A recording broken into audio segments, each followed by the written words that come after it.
Welcome to Strip Cover Lit.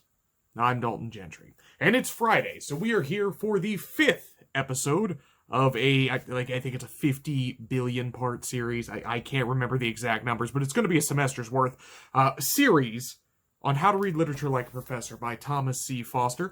This is How to Read Books Good. We are breaking this book down if you are joining us for the first time, since we have had a lovely spike in subscribers. We are breaking this book down chapter by chapter. We are discussing some highlights from each chapter and kind of pairing it alongside some things we've done here in the past on Strip Cover Lit. And today, I have put my hair up and I have put on my lovely sweater because we are discussing literature with a capital L. We are talking about Billy Wigglesticks, the man himself, the bard, William Shakespeare, Chapter 5 from Thomas C. Foster's How to Read Literature Like a Professor. When in doubt, it's from Shakespeare. Now, last week we talked a little bit about intertextuality, and that is going to be a big thing in today's segment. Basically what we're looking at here is drawing things from other texts. Authors, at their heart, at their core, I hate to let you know this, are the best of thieves. Authors will steal ideas from others. That's how it works. There is no original work of literature. It's just this wonderful thing that we continue to do because that's fun. That's how you talk. That's how you create this wonderful human experience. And when we steal from others, we can usually add new things. We can bring up new concepts. But everything is tied together in this wonderful world of literature. And when in doubt, Shakespeare is your go-to man. So, why Shakespeare? First and foremost, if you haven't read a lot of Shakespeare, I don't know what you're doing with yourself here. There's probably a play this weekend somewhere near you. You could probably see a live performance. You could pop over to Shake Shaft Cinema, see this handsome face doing some King Lear. Shakespeare's a big deal. Shakespeare has always been a big deal. He is the most I'm not going to say prolific, but the most recognizable playwright in all of human history. This is the man here. And if we are going to be talking about literature, Shakespeare is going to do it best.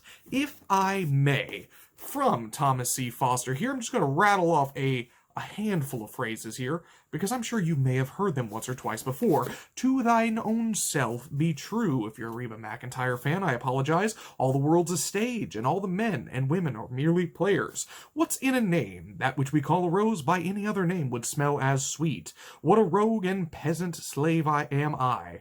Good night, sweet prince, and flights of angels sing thee to thy rest.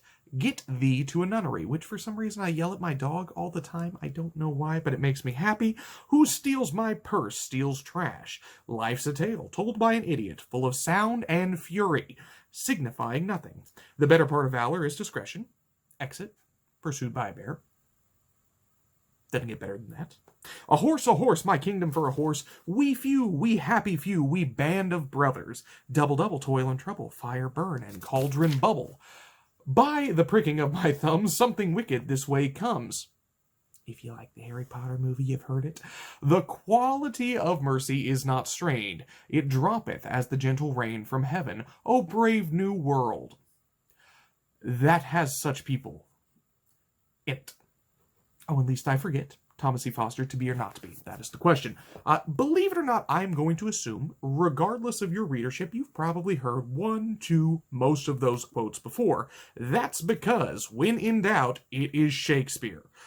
Very few people have this amazing gift that Shakespeare had of just writing pure gold. Everything he did was phenomenal, and therefore we remember it to this day. And it gets used over and over and over, and it pops up all the time in our literature. So let's get into a little bit here of why Shakespeare was phenomenal. Let's go to page 36 from Thomas C. Foster, and let's talk about why Shakespeare might be the man we would allude to when we're talking about this idea of intertextuality, when we're talking about this idea of people stealing literature from other authors, and why Shakespeare always keeps popping back up in our literature. He brings up some great points here in his wonderful humor, the way he does it best. So what does it mean? Why is the bard always with us? One, it makes us sound smarter. Pretentious. Two, it indicates that you've read him, right? You've come across this wonderful phrase in the course of your reading, so clearly you're an educated person. Even more pretentious. I love it. And finally, it gives what you're saying a kind of authority. Now, when it comes to readers, when it comes to writers, Shakespeare is usually on this high pedestal above all others. There is an authority behind Shakespeare. A lot of people read Shakespeare in high school, and almost everybody reads Romeo and Juliet. But when you start digging into some of the deeper ones, the histories, the tragedies that aren't often brought up in high school, and the comedies, which are never brought up in high school, you're going to find a lot of gems in there. And it's a great thing to be getting into Shakespeare.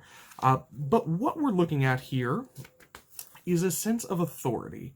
And when we start talking about Shakespeare, the dialogue between the new writer and the old writer, the new writer, of course, drawing from Shakespeare, and the old writer, Shakespeare himself, Foster puts it on 39, more commonly there is a kind of dialogue going on in which the new work, while taking bits from the older, is also having its say. The author may be reworking a message, exploring changes or continuities in attitudes from one era to another, recalling parts of an earlier work to highlight features of a newly created one, drawing on associations the reader holds in order to fashion something new and, ironically, original. So, like I said at the beginning, intertextuality. When we read something, when we watch something that has these Shakespearean elements, that may be a direct ripoff of a Shakespearean play, something starts ticking in the back of the brain there. And we understand what's going on. It becomes familiar to us. And when it becomes familiar, the new author has the chance, now that the reader, the viewer, is in the comfort zone, they can add a little something new. They can comment on something old. They can make comparisons between this time and that time. There's a lot of opportunities that can be had here, and this is why Shakespeare continues to pop up in our literature. And a lot of things can be kind of drawn back to Shakespeare. So always keep a keen eye while you're reading. It might be Shakespearean. A few things you might be familiar with. The Lion King, we mentioned this last week. It's Hamlet with pause. Simple as that. We read The Hunger Games very recently here on Strip Cover Lit, and I have mentioned this many times in this series. It's Romeo and Juliet. The ending series, it's 100% Romeo and Juliet. It's awful. That's what it is. And finally, one of the highest rated books that we've had here on Strip Cover Lit, Faulkner's The Sound and the Fury. Faulkner's As I Lay Dying. Faulkner's a big deal. Now, Faulkner draws the title, The Sound and the Fury, from Macbeth. Very, very big Shakespearean tragedy. Very big in the tragedy, Mr. Faulkner. In As I Lay Dying, which, my mistake earlier, one of the highest rated things that we've had here on Strip Cover Lit, got ahead of myself. In As I Lay Dying, we don't get a ton of Shakespearean references, but as Adrian beautifully put it, the ending of that particular novel, it's a Shakespearean comedy. It's absolutely gorgeous. When it comes down to it, everything these characters have endured, this is one of the most intense, just awful books I've ever read, where the characters suffer throughout the entirety of the novel. When it comes down to it, it's a Shakespearean comedy. So we get these elements from Shakespeare that even though they aren't being, just slung out there for you to see, they're still coming up. And these are great things that we're going to be finding here, because by incorporating Shakespeare, we can bring up these new topics with this sense of comfort. And this brings a new light to some classics. Now, we talked a little bit about The Sound and the Fury being a Shakespearean comedy, but there's a lot of other things that we can find within Shakespeare or within new literature. And I think Foster brings up some great points here. He says, when we recognize the interplay between these dramas, we become partners with the new dramatist in creating meaning. And finally, this is a little bit from his teaching himself, as he is a professor.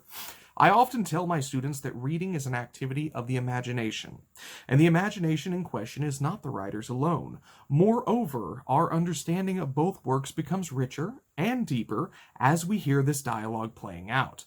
We see the implications for the new work, while at the same time, we reconfigure our thinking, if only slightly, about the earlier one.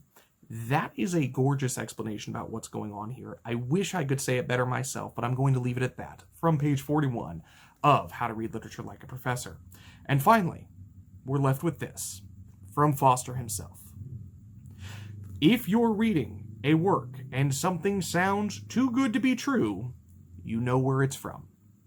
So the next time you come across that gorgeous quote in a book, the next time you come across this wonderful concept of something that's going on here that's just magnificent, take a step back and say, hey, have I heard this before? Where is this coming from? Is this Billy Wigglesticks? This has been How to Read Books Good with Dalton here on Strip Cover Lit, and I hope you did kind of like this kind of thing. And if you do, maybe you hit the subscribe button down below. Give this video a like as well. We do this every Friday here on Strip Cover Lit. I love hearing the comments for this segment. Everybody has been absolutely wonderful, saying they really enjoy this series. I promise you, we will get through the entirety of this novel, one chapter at a time, because next week we're going to be back with Chapter 6 of How to Read Literature Like a Professor, which is entitled, or is it the Bible? Oh yes, or the Bible. So, is Shakespeare everything? Absolutely not. Is Shakespeare the great authority where we draw our literature from? Not necessarily. Might be the Bible as well. We do a lot of that here on Strip Cover Lit, and if you like this kind of thing, make sure you hit the subscribe button down below. Give this video a like. As always, we greatly appreciate it. And if you'd like to help us create more great content like this here on Strip Cover Lit, there's a link, as always, to our Patreon to be found in the description below.